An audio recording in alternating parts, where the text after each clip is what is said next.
Gonna do a little shop talk rant video. Um, you know, there's been a lot of yapping going on here on YouTube. You know, this guy saw and he didn't grind this edge, and guys, it's garbage. Do the best you can, strive to improve, and just build better saws. Right? May take you a couple years to develop some of the skills you need, but when you do, you can start getting back some of your investment.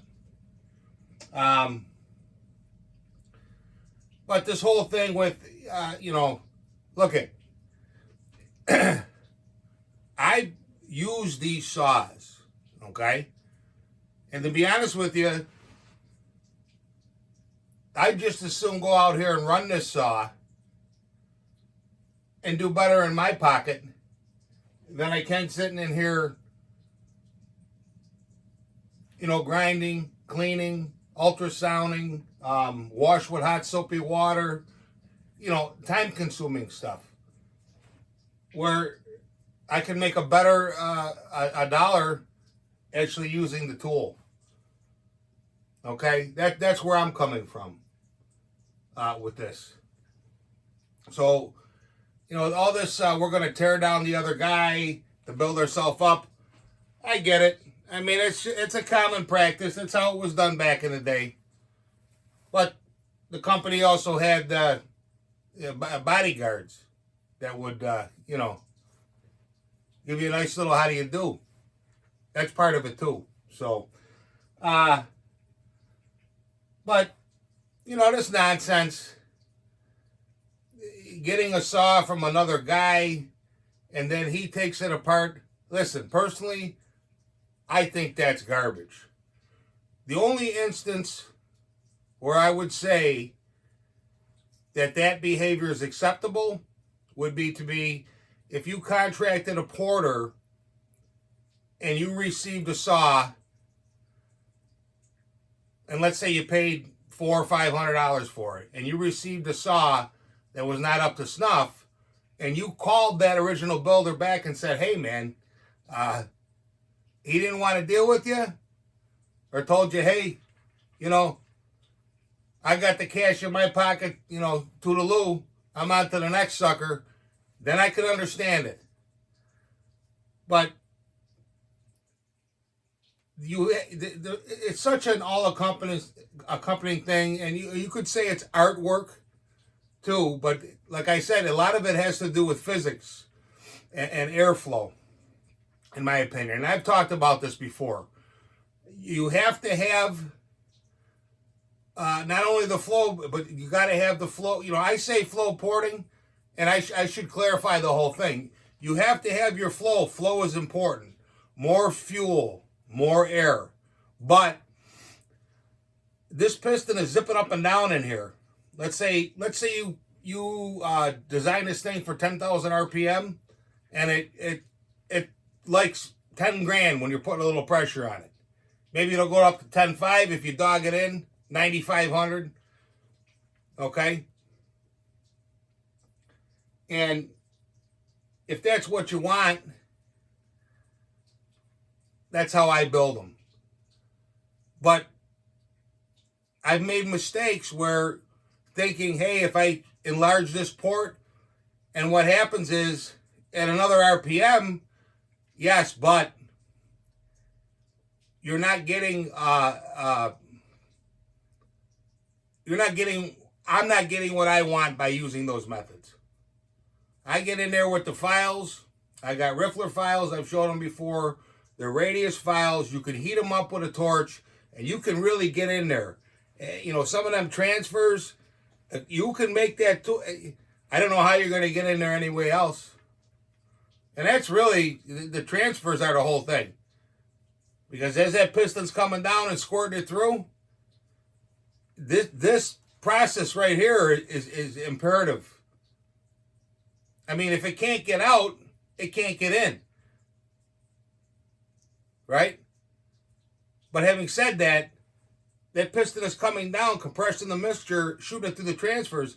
If you have it set up such that you're flowing more than stock, but at a higher RPM, there's too much and you lose velocity, then you went backwards. And what do? Well, I guess you can epoxy it or get another cylinder or whatever. You know, it's up to you. But like I said, this knocking down the other guy or whatever, unless it's a scenario that I said previously, I think, you know, it's garbage. The guys that are building good saws are going to continue to build them, and they're going to continue to get business. And that's just the way it goes. You know, people, you know, they want to play the game or whatever, but it's going to bite them in the fanny in the long run. So, but this saw turned out pretty good. This Husqvarna 266. I got a couple of these husks up there. Different configurations. I got some cylinders. I got enough to make maybe 2 saws. But out of all the saws, for me, with what I did to this saw,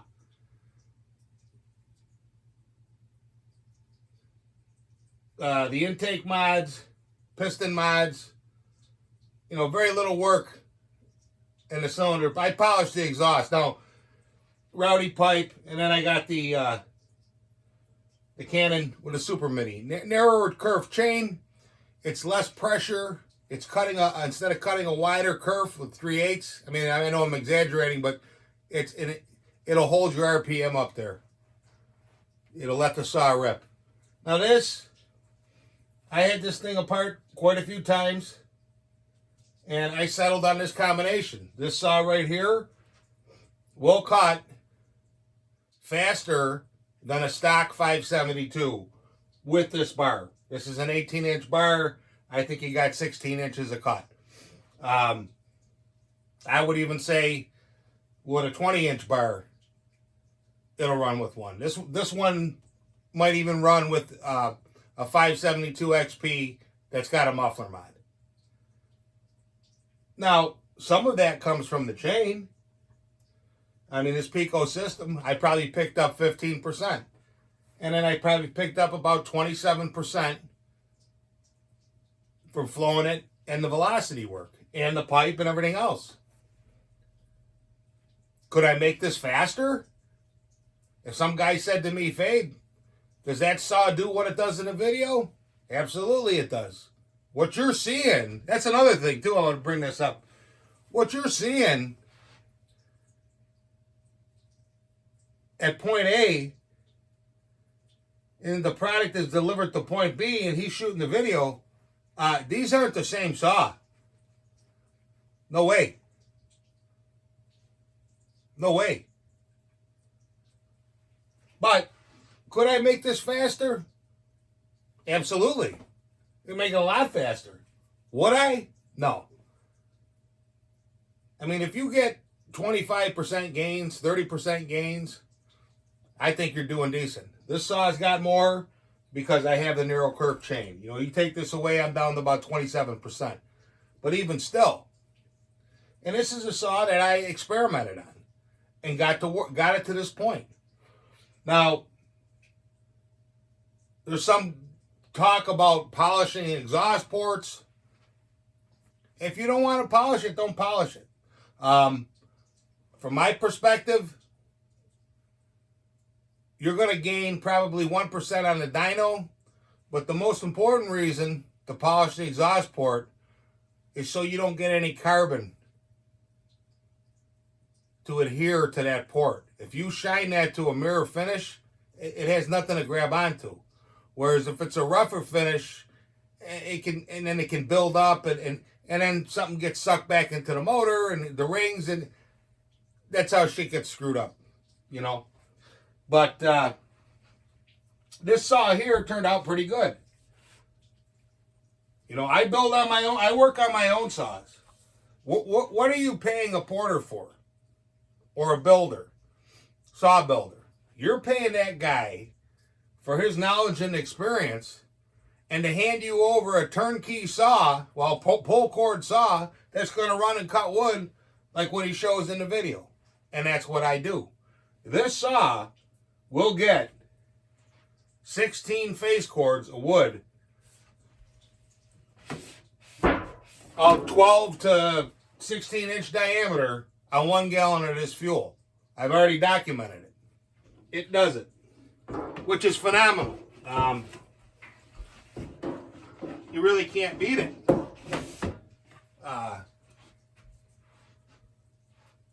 So if somebody wanted a 562, look at the video. We can do it.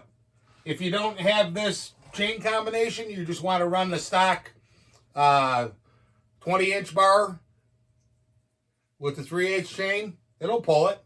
It's not going to be as fast, but it'll pull it. So, now another thing I want to talk about, now that we talked about, what's going on with the, the little kids out here in saw world. Guys, if you want to do this yourself, it's not rocket science. But get yourself some books. Start reading. This is another good one here. Two-Stroke Engine Repair and Maintenance by Paul Dempsey. It's a good book. This has got some valuable information here. Motorcycle Tuning by John Robinson. And we got Mr. Bell. Now, a lot of guys say, they poo-poo these books and, that numbers and, yeah, but it's knowledge. It's not, maybe you already know it, but I don't. So I want to read about it. And that's the problem. Too many people are on the keyboard and this and that. You should have your nose in the book. If you want to learn it and get into this, there's money to be made. And there's good friends to be made, and there's enjoyment. But you got to put in the time. Got this here, this workshop practice manual. I picked this up when I was about 16 years old. Great information. The old Haynes, and Climber. Great books. Got a lot of good information. And then, of course, I've got my workshop manual here. For the 562, all the parts. Got service manual for the 064, 66, 044, spare parts list. You got something here for the 2 series. Workshop manual for the 2100. And this is giving you a lot of valuable knowledge. And it's here at your fingertips. But a really nice book to get is this. This book, it's actually the Bible here. And this thing covers everything from A to Z. It's not cheap. I don't know what they cost now. I know when I was going to college for the mechanical engineering, I think I paid like $180 for this book. So it probably costs $1,000 now. But what I'm saying is, don't, if you want to learn how to do this, it's not rocket science, but be prepared to make mistakes. It's going to cost you money. You're going to need this. You're going to need this. You're going to need to invest a lot of money. A lot of guys, their job is enough for them. Climbing a tree and running the business. All they want to do is pull the cord and have something that rips and lasts. And if you can produce that for them, you'll have as many customers as you need. I mean, I turn guys away all the time. Guys calling me, they want me to do a 400 for them. Guys, I'll tell you what. The next 400 that comes out, the 62cc, I'll pick that up. And I will buy it, and I'll mod that thing out. And I'll make it rip, a Hot Woods for me. Okay? Little hotter than what I normally do. But like I said, a lot of guys, they just want the saw. I mean, quite a few guys buy a brand new saw. They get it ported. They'll run it for, say, 4, 5, 6 months.